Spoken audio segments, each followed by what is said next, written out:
Drummer Neil Peart of Rush has no immediate plans to leave the rock trio, but it's certainly on his mind. The problem is that the 29-year-old drummer craves challenges, but after 8 years, Rush doesn't satisfy his needs so easily anymore. I'm not progressing as much as I did a few years ago. Obviously, all three are in a state of flux, craving experimentation and change. Did you know that Neil Peart was getting bored with being in Rush as far back as 1983? Man, when they made the announcement yesterday that Rush was going to be getting back together, I thought, okay, I'm going to do some of my research and see if I can find any discussions with the guys in Rush about their feelings about the band and their own individual careers, see what I could find in some old newspapers. So I found this article, and you're going to love this. This is... The title of this article is Rush's Neil Peart Beating a Retreat? And this whole article talks to Neil Peart and talks about his frustration and his boredom with some of the things that Rush was doing. And then some of the inner things where they were looking at doing solo careers. And anyway, there's some really interesting stuff in here. And I think you're going to enjoy what I have for you here today. And real quick, hey, if you like the stuff that we do, if you would do me a favor and right now click the like button and also follow the channel, we would sincerely appreciate that. And as we go through this, if you're familiar with any of the stuff that we're talking about, pause the video and go down and put it in the comments. There's so many great things that people comment on and enlighten everybody about these different articles that I bring out. So please leave those comments. And one more thing, we want to thank DigiTech for always being a supporter of our channel. You can see we have their posters back here. If you're a guitar player, visit digitech.com and see all their cool technology and gear. And there's always awesome stuff there, digitech.com. Okay, so this is 1983. This is during the Signals time period. And like I said, I think you're going to really dig this. Is Rush's Neil Peart beating a retreat? Now, this is from the Hamilton Spectator, February 11th, 1983 on page 39. And stick around for the end because I found something crazy on the front page of this particular newspaper, and I'll share that with you when I get to the end of the Rush stuff. Drummer Neil Peart of Rush has no immediate plans to leave the rock trio, but it's certainly on his mind. The problem surely has nothing to do with Rush going downhill. The band, which also includes Geddy Lee, bass synthesizers, lead vocals, and Alex Lifeson, lead guitar, is beginning a new tour. So why is Peart somewhat dissatisfied? The problem is that the 29-year-old drummer craves challenges.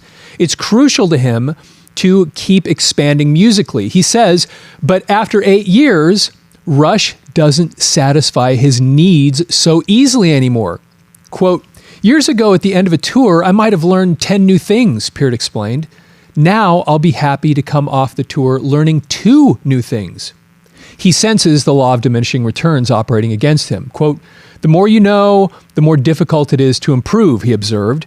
As you keep expanding in one general musical area like rock, you eventually have nowhere to go. I'm still learning and getting excited by the music, but it gets harder to do that all the time. I'm not progressing as much as I did a few years ago. Now, this is just an interesting thing, and I know we have a lot of musicians that watch this channel. I would love to get your feedback on that statement that Neil Peart just made right there about how you can only go so far in a certain genre and then you start craving other things. Without a constant challenge, Peart becomes frustrated. To him, it's disastrous if the music becomes too easy. Quote, it's got to be hard to play or I get sick of it, he said. There has to be that element of challenge, and that's only there in complex music. And it's kind of funny because that was even a thing. I don't remember what it was, but I was watching some interview with him or a forum or something, and somebody asked him about Tom Sawyer, and he's like, yes, every single night there's certain parts of that song that you have to, where you don't always get it right. And he created these drum lines, obviously, that were going to be a real challenge for him. It should never be easy to walk out there and play. If the music is difficult to play, sometimes it won't sound that great, but sometimes it will be great.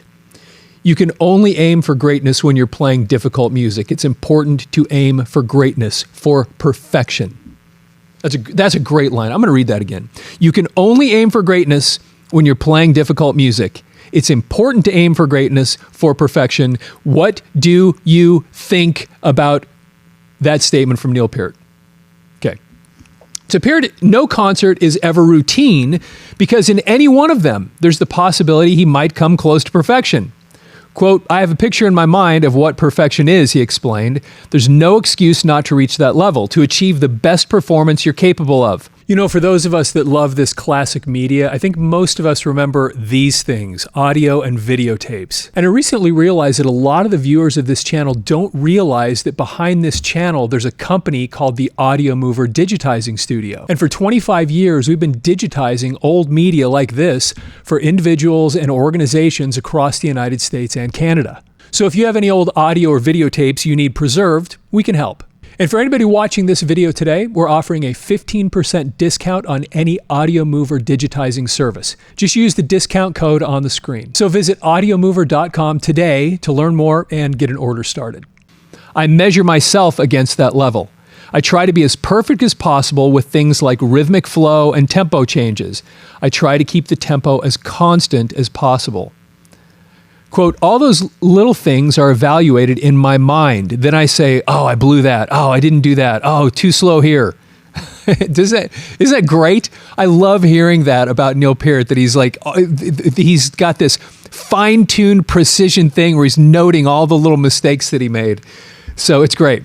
Out of 100, there might be 4 or 5 that stand out in my mind as approaching my best. The fans can't usually pick out these mistakes because they're subtle, but I know when I make them and they bother me. Again, those of you that have seen Rush many times, I know it's kind of a thing when you're, especially if you're following Neil Peart, listening for certain things to make sure they get them. And I'm actually curious, those of you that have seen Rush many times, have you experienced that where there's the one night that he doesn't quite get it and other nights where he pulls it off? Anyway, I'd love to hear your feedback on that. Peart seems to be at the point where he's manufacturing musical challenges. When a musician does that, it usually means he is getting bored. His solution is to seek challenges outside music. Since becoming Rush's lyricist during his early years with the band, he has developed a fondness for writing. Now he's interested in writing prose. Whenever the band needs a writer for press releases or biographies, Peart eagerly volunteers. He also has had some articles published. Quote, I'm grooming myself to be a professional writer, he said. I feel like a beginner at it, as I did when I started music. I want to learn writing the way I learned drumming, by watching what others do and learning from it. That's really interesting. And also, those of you that are musicians on this channel, how do you relate to that? Because I know for me, really, especially early on, I mean, what are you learning when I was a guitar player? You're learning other people's guitar parts. You watch other people, you get a sense of what they're doing, you try to mimic and manage what they're, you try to duplicate what they do, and then over time you develop your own little style, but you initially learn that from other people. When I started drumming, I got exposed to Gene Krupa and Buddy Rich. Oh my gosh, yeah, those guys, I mean, that goes way back too. Now I'm trying to learn by reading good writers. Writing prose is a nice new challenge to me. I can go anywhere with it. That feeling is important to me, unquote. Signals, released last fall on Polygram Records, isn't a typical Rush album. Only in its impressive sales, it sold over 1 million, is Signals similar to the most recent Rush albums, Permanent Waves, Moving Pictures, and Exit Stage Left. And that is kind of an interesting thing because I remember when Signals came out. Now, I was pretty young when Signals came out, but I remember it coming out because I had become a Rush fan probably I really got into him probably right after Exit Stage Left came out, and somebody gave me a copy of that tape, and I used to listen to it on the way to school, and I just fell in love with them. And then I started just getting more and more into Rush and kind of discovering their back catalog. So the first Rush album I remember when it was actually released was Signals. And I also remember that a lot of people had very mixed feelings about it because when you get to Exit Stage Left, it's almost like they'd finished the first chapter of Rush. And then when Signals came out, like they were starting a new chapter. There was a new sound, there was a new approach, it was more synth heavy. Geddy was singing a little differently. It was just a different approach. And there's a lot of people I know that watch this channel because you've put it in the comments before, that once they'd gotten past Exit Stage Left, the Rush kind of lost you. But then there's other people. That's what's so fascinating about Rush. There are other people that have commented that said, no, man, Signals, that was the next step. That's when I really, really started to appreciate them. Anyway, they're a fascinating band in that way, just because their evolution, their ability to just kind of, to change, to morph, to evolve, kept them relevant. And somehow, obviously they stuck around all that time. So much so that they make an announcement yesterday that they're going to go back out on tour, and you got literally probably hundreds of thousands, if not millions of people that are like, all right, I'll be there. It was just amazing. I think I've talked about this before, but when Rush would come through town, I went to see him a few times when I didn't even know if they had a new record out. It was just because it was Rush. They were just legends. You just go see them. And I mean, this is, going back into the 90s and early 2000s, where I wasn't really following what they were releasing, but I didn't, it didn't matter that much to me because it was still them. And you just love them. And they're just a fascinating band that way, that they created that niche, they created that thing, that cult following, that you just kind of appreciated them, and they were able to make it through. And then I saw them on the final tour, R40. And then, probably when they do this new thing, if I can, I'm going to have to go see them again, just because it's them. So, okay, let's see here. Hardcore, since its early albums in the mid-70s, Rush has been drifting away from hardcore heavy metal and into what might be called sophisticated heavy metal. Signals, with its new synthesizer wrinkle, probably is Rush's most experimental album yet.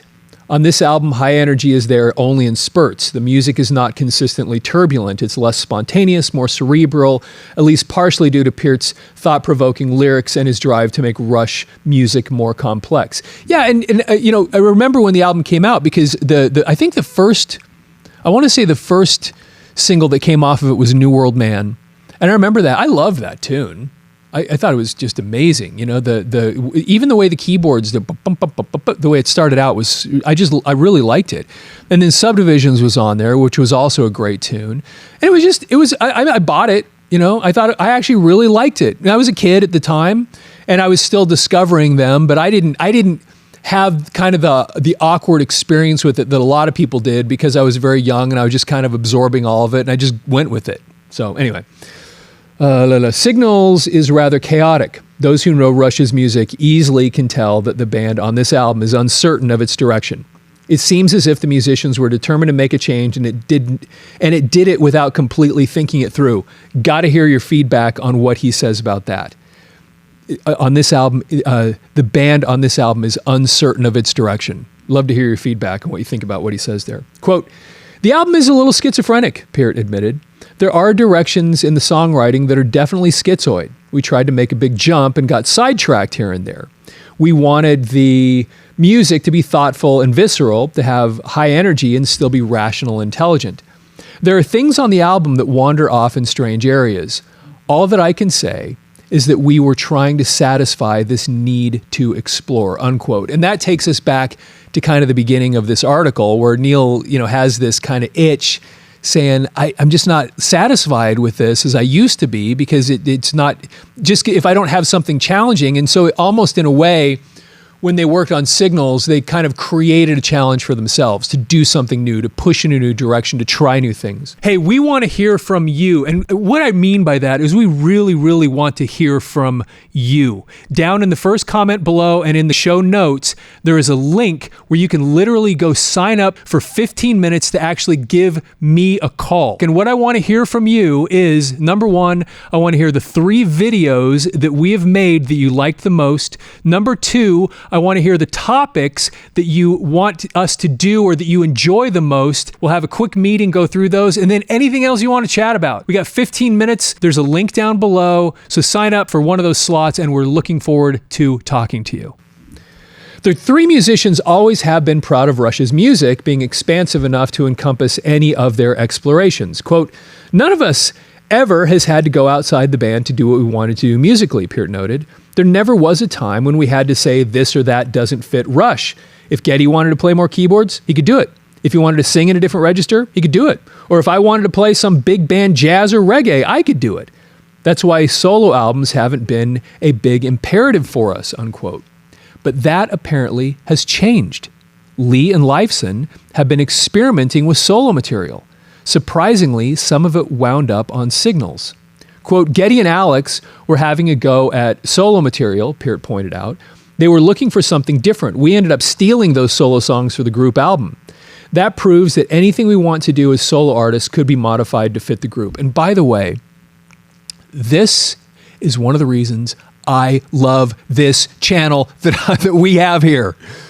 Because when we look at these old things, this is 1983, and we get to see what they were thinking at the time. Because now, we can evaluate, well, what really happened with these ideas, with what they were thinking, with the ideas of doing solo projects, on and on. Now we can look back and see what they were thinking at the time, and then know how it played out. We know the story. So I love going back and reading these things because because they're saying it here in the moment. Here's what we're dealing with. And then we get to we know what the end of the story was. But sometimes until we read some of these newspaper articles, we don't really know what the beginning of the story was or what the middle of it was. And so this kind of, sometimes when we read these, this opens up this new little world. Now I know that isn't news to a lot of Rush fans, but to some it is. And so it's fun for me just to read this stuff and kind of then we know all the picture, the big picture now. Still, that doesn't mean that Lee and Leifson have satisfied their solo urges and won't initiate other outside projects. There again. Obviously, all three are in a state of flux, craving experimentation and change. They know many of their fans were turned off by some of the bizarre explorations on Signals. Another album like that might alienate even more fans. And it did. In reality, that was the truth. But again, they brought on new fans in the process, and they just, when you say alienate old fans, yes, they did alienate some fans, but I know for a lot of people who are Rush fans, it alienated them insofar that they might not have liked the album, but they didn't necessarily leave being a fan of Rush. Like I was saying earlier, there were some of those albums in the 80s where I was a little, whatever. I didn't care. And even into the 90s, some of the stuff that was coming out, some of it was good. I wasn't going crazy over it, but still it was them and I was still a fan. And so I'd go see them. Okay.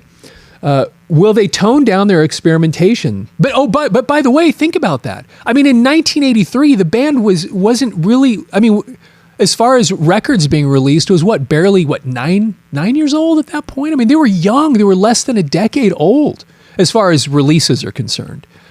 And so it wasn't so obvious that if they put out another band that alienated the fans, that they'd stick around. And again, we know the story now. We know how the story ended.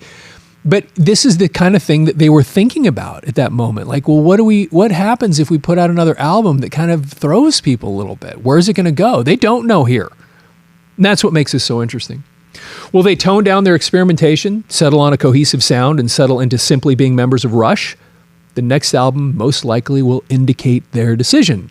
It certainly will be the most important album Rush has ever made.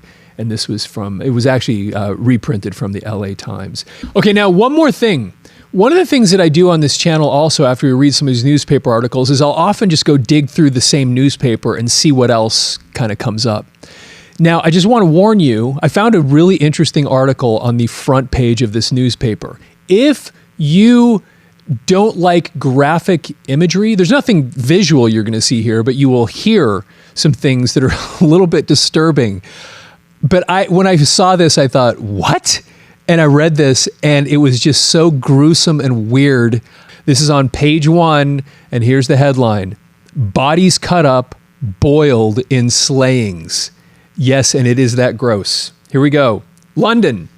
They're calling it the House of Horrors, the scene of Scotland Yard's newest gruesome murder case. The bodies of 3 young men, chopped up and boiled, have been found in a household sewer, and police today tore up the floorboards, drain pipes, and the yard of a London house searching for up to 14 more victims. Scotland Yard said a man believed to be a former London police trainee would likely be charged with murder later today in what could be one of the largest mass slayings in British history. Police refused to name him, but said he was arrested at a house in Muswell Hill district after a plumber found parts of the bodies in a domestic sewer under the garden. The plumber was called in by neighbors Tuesday to investigate bad smells.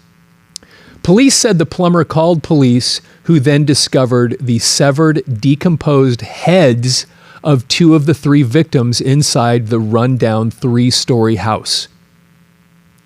He said police had begun digging up the garden of another house at Kilburn in northwestern London in search for the bodies. Plumber Mike Catran told reporters that when he examined the sewer, there was a smell that I thought was decaying flesh. There was no whole carcass. It was all chopped up flesh, enough to fill 4 2-gallon buckets. The arrested man is believed to be a security officer and a former London police trainee who was involved in work for homeless people. He was in his late 30s or 40s and was originally from Aberdeen, Scotland, press reports said. Police named one of the 3 victims found at the house at Cranley Gardens, Muswell Hill, as Stephen Neil Sinclair, 20, a drifter. Investigators are still trying to establish the identities of the other victims and find out exactly how they died. The British Press Association reported that the victims all were believed to be down-and-out men strangled after meetings in pubs. It quoted detectives as saying the 3 victims discovered at Muswell Hill had been strangled, then cut up and boiled. Yeah.